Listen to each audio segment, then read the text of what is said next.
All right, man, peace. So in the aftermath of the mass school shooting that occurred at the Marjorie Stoneman Douglas High School on quote-unquote Valentine's Day, aka the Lupercalia, which demands a blood sacrifice to the god Pan, the CBS Morning News had a very interesting segment in which they interviewed two of the figureheads of the fledgling #NeverAgain movement.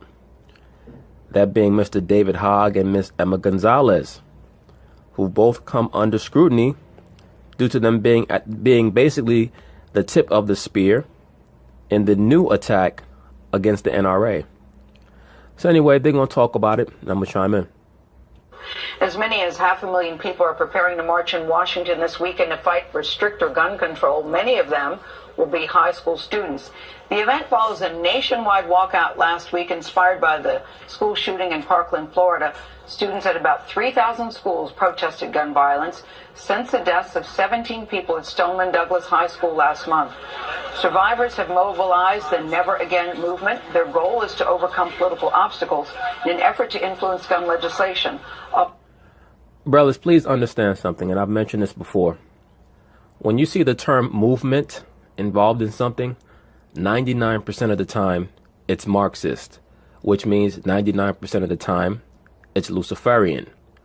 What do I mean by Luciferian? It means that it has a certain agenda behind it to help move along what they call the great work, which is to try to reinvigorate, to bring to fruition the apostasy that was started in the ancient world by Cush and Nimrod. When you look at how many of these high school students are being mobilized, they don't really understand what they're doing. They just want to be a part of something, which makes them such easy pawns and such easy targets. Because we're living in the age of the hashtag. Everything has to have a hashtag in front of it. That basically is like what authorizes something. Once you put a hashtag in front of something, then it officially becomes recognizable. It's something that the media can use to push forth towards the viewer, to intrinsically tell the viewer, look, this is real, because it has a hashtag in front of it and people are being galvanized by it.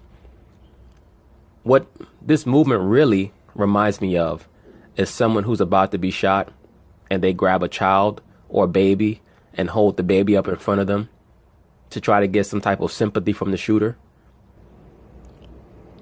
This is an updated form of attack against the quote-unquote Second Amendment. What they truly want to do is disarm the citizens of the United States in case they have to declare martial law so that they don't have to worry about too much resistance. And many of these high school students, they don't really know what they're being used for. They're just acting as interference. I'm going to rewind it back a little bit because I just want to go through some of the scenes that they chose to show. All right, so now I rewound it back. Once again, brothers, like I always tell you, please pay attention to who they choose to highlight. As you can see in the box up top where it says Chicago, Illinois, they're showing basically all females. You will notice, if you pay very close attention, that the figures that they choose to exalt in all of these movements are almost always going to be homosexuals, lesbians, and women. Follows a nationwide walkout last week inspired by the school shooting in Parkland, Florida. Students at about 3,000 schools protested gun violence. Now look on the right-hand side for Philadelphia. They have the symbol of the heart. Now we know conventionally in this modern-day society, the heart is associated with what? Love. But the heart is truly the symbol of Heru in his reincarnation as Harpo or Harpocrates, which just means Horus the child. Once again, that's why in the film Black Panther, he utilized the heart-shaped herb. Because as I told you guys in that video, the Black Panther is supposed to represent the pharaohs of Kemet. He's supposed to represent Heru being born over and over and over again. Please understand that the priest of Asar always wore the leopard skin cloak, because that was supposed to be an allusion to him being hidden. All of the true motives behind these movements are always hidden. It's what's known as the Hegelian dialectic. You have to create a controlled opposition. Many of these high school students are unwitting pawns. Am I one of these people who's going to make a video talking about this person is a crisis actor and that person is a crisis actor? No. Many of the people who want to claim everything is a hoax and everyone is a crisis actor, to be quite frank with you, they're just looking for attention. Are there crisis actors? Are there hoaxes out there that occur? Absolutely. But is everything a hoax and a crisis actor being utilized to cause confusion? No. Now, in regards to what I think about Mr. David Hogg, I will expound on that a little later in the video. But you have to understand something. You can be a witting pawn or an unwitting pawn. Everyone does not have to be in the know. And once again, do not sleep on the aspect of what they call a Manchurian candidate, a sleeper agent, someone who's under a certain form of mind control. That's what I mean when I say everyone is not a witting pawn. That's what Mr. Nicholas Cruz was, by the way. He's what's known as a Manchurian candidate. But I'll be dealing with that aspect in another video. Since the deaths of 17 people at Stoneman Douglas High School last month, survivors have mobilized the Never Again movement. Their goal is to overcome political obstacles in an effort to influence gun legislation. Yes, they're trying to influence gun legislation. In other words, most of their other tactics haven't worked. So they're saying, you know what, teenagers are known for being persistent and annoying. Let's use them. Let's use them. Let's use the teenagers. They love attention. They're persistent. They're annoying. They want their lives to mean something. They're at that phase. You know, the last time that they did something like this was when the CIA sanctioned the counterculture era, in which the CIA decided that they were going to test out the effects of hallucinogenic drugs on the masses, particularly through young people, by making the use of LSD and peyote and PCP and angel dust more acceptable by promoting it through the rock groups, who were all MK Ultra assets, all monarch butterflies. You'll notice the same people who grew up in that era and were into the flower power and give peace a chance. They all grew up and they understood society on a more macrocosmic level, and they conformed. And that is what is going to happen with many of these young children as well. They see life from a very idealistic perspective. They think that things should be changed just because of their feelings. And that is what makes them so useful to run interference, to try to shame many of the upper bureaucrats and politicians into changing laws and trying to demonize the quote-unquote NRA. Brothers, you have to understand what this is really about. In middle America, you have millions of Caucasians who would rather die than give up their machine guns. Because they wake up every day, they listen to Alex Jones, they feel their world crumbling around them. Every time they turn on the television, they see a black man or a black woman or a Hispanic man or a Hispanic woman, and they feel like they're losing their country. They believe that their government is against them, and they hold on to their automatic weapon, and they say to themselves, one day the government is going to declare martial law. They're going to try to take away our weapons, and we're not going out without a fight. That's what this is really about. And the government understands that if they were to try to confiscate the automatic weapons of most or many of the Caucasians that live in middle America, it would result in civil war. Okay? So they have to create a pretext to justify demonizing people who own machine guns. Because the Second Amendment was created exactly for the U.S. citizens to be able to defend themselves in case their government turned upon them. It really wasn't created so people could just protect themselves in their homes. Among the most vocal students are seniors Emma Gonzalez and David Hogg. Both were featured last night on 60 Minutes, and they join us again at the table. Now, isn't it interesting that almost every member of the hashtag Never Again movement is involved in theater or drama or acting? I personally don't trust anyone that is involved in acting, because what they are professional liars. I've touched on this channel before. That's all an actor is. It's really someone who conjures demons into themselves so that they can be someone else. Please understand that the god of the theater is Pan and also Bacchus. Those are the gods of the theater.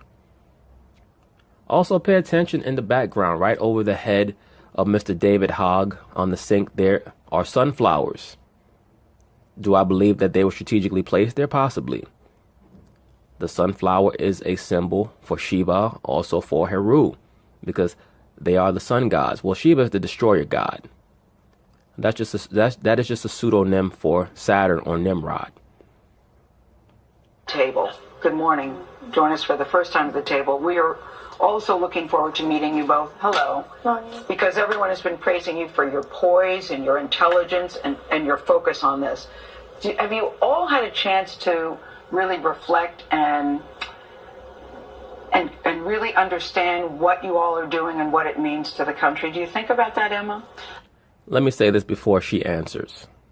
Of course, they're going to say that, yes, they've had a chance to reflect and they can't believe what they're caught up in. Let me say this. It is very clear that most of those kids, they're on a car going downhill and they couldn't get out if they wanted to. You're not going to hear the real story in regards to this quote unquote movement until after the fact. And some of them may state that they were guided by an unseen hand in the background. You don't get enough money to lead protests unless you have backers. They may state overtly that they have denied any sponsor that wanted to take control of their movement. But you have to understand that there are many people who love what they're doing because they understand what it's truly about. And once again, isn't it interesting that the leadership of the Never Again movement all came out of the drama class?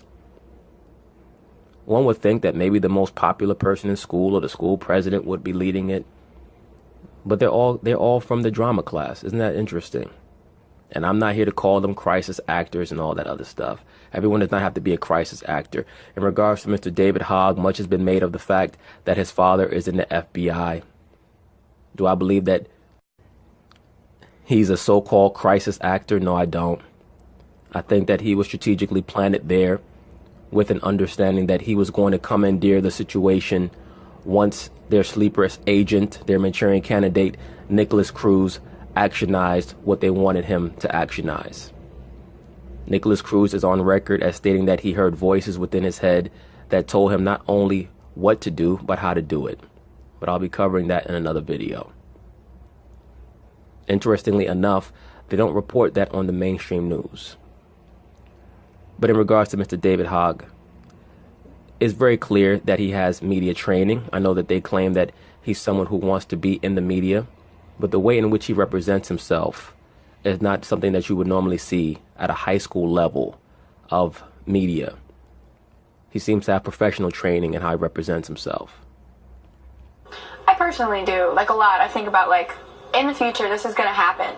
Like what we're fighting for will happen because we're fighting so strongly for it. And we expect it to happen now. And with those expectations, we're going to vote out the people who aren't acting.